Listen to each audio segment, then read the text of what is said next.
Alright, let's talk about the pain of the entire world. It's really the only topic that's truly relevant to my personal ego, and probably, quite frankly, one of the main focuses that every single living human should be consciously processing and seeking solutions for. Now, a lot of what I say is probably going to be a repetitious compilation of all the information that I've been picking up from other sources, so if you're already on the path and this is all old hat, then feel free to splatter your matter elsewhere, my good sir. Or madam.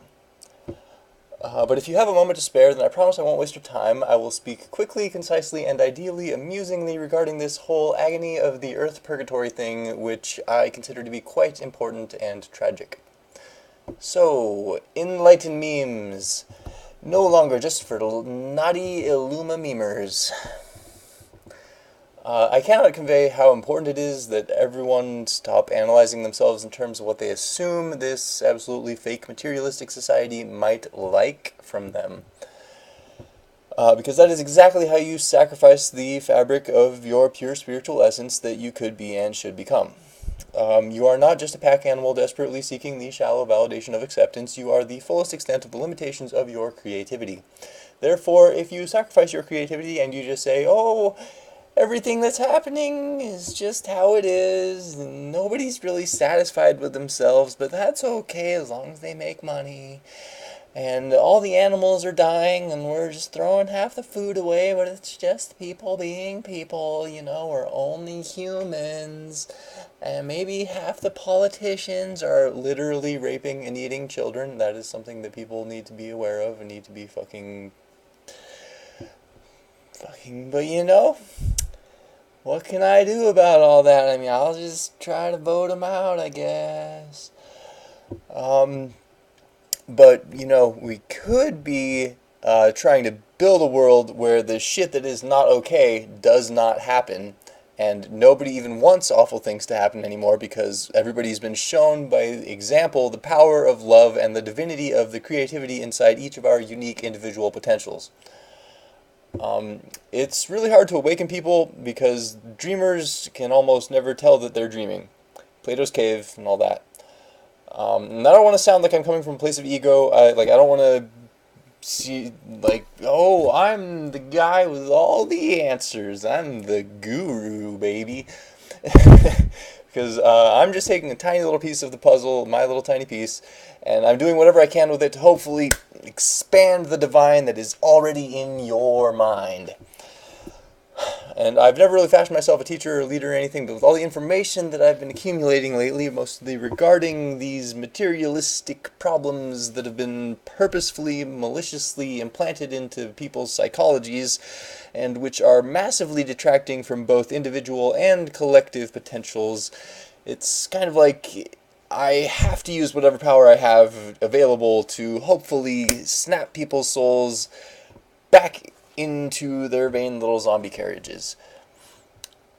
If I'm building this tiny little submarine to help explore the depths of the mountainous iceberg of humanity's collective asinine fuckery, and I don't do anything to help chisel away at it, then frankly I am infinitely worse than the most ignorant person out there. Because the ignorant person, they're just ignorant. But me, I looked at all the shit, and if I'm just like, oh, holy fuck, it is way too much, I don't know where to start. I'm just gonna live out my little life in this little material body. I'm just gonna hope for the best, and I'll just send out my thoughts and my prayers and not my actions. Lol. If I do that, then I sink. I sink so hard. And that's something that I've been struggling with for a long time. Just knowing and seeing all these things that are very, very wrong out there and not having any idea what to do about all of them. So I've been sinking for quite a while, honestly. Hopefully it's just so that I can get to the bottom of the iceberg and just drill my way all the way through all of everybody's collective problems together with a million people who are way more badass than me, and we can come out the other side with a utopian society filled with awesome badasses who I can dance with. That's just idealism, though. I mostly only presented the little anecdote of drowning and all that, is to make the point that whoever you are, if you see problems around you and you do nothing to fix them, then you're drowning, and you're worse than the people who aren't aware of the problems. You can't just look at the people who aren't aware of the problems and be like, those idiots aren't even aware of the problems. Like, at least I'm aware of the problems that I don't know what to do about. Because like you're worse than them. If you see the things and you don't do anything, you're drowning. And the whole world is drowning with you. Just like me. Anyways, I don't want to go too far with this because a lot of people see problems where there aren't, and then they just make a problem there with someone when there wasn't one. So you don't want to do that, but you also don't want to hesitate when presented with a real problem in a moment, that is an issue that you can fix. So it all comes down to specificities of the situation, obviously, and I've only been dealing in generalities so far.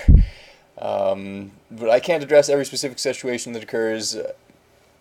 All I can say is we all relatively know the issues that we can make a greater effort to affect in our individual lives. We know what they are. I just want to encourage a righteous judgment in people, not a superficial judgment of assumed character and stuff like that, but I want people to have a righteous judgment which refuses to abide in justice, essentially. I think that needs to be consciously instilled in people.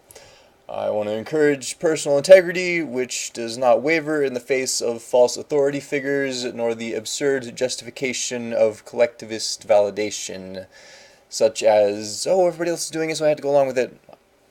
That is some weak-willed, blue-pilled, unskilled, soul-killing villainy right there. You are better than that, and I expect more from you. Anyways, conclusion, confusion, protrusion, infusion, collusion. Evil triumphs when good people do nothing and stuff. For fucking real, though. There's nothing true or worthwhile to gain from herd mentality. Only fleeting pleasure. Which can, of course, be healthy at times, but other times very much not so. Specific, semantic, pedantic, romantic, ecstatic, manic, tragic, magic. Oh, there is so much healing that needs to be done in the world.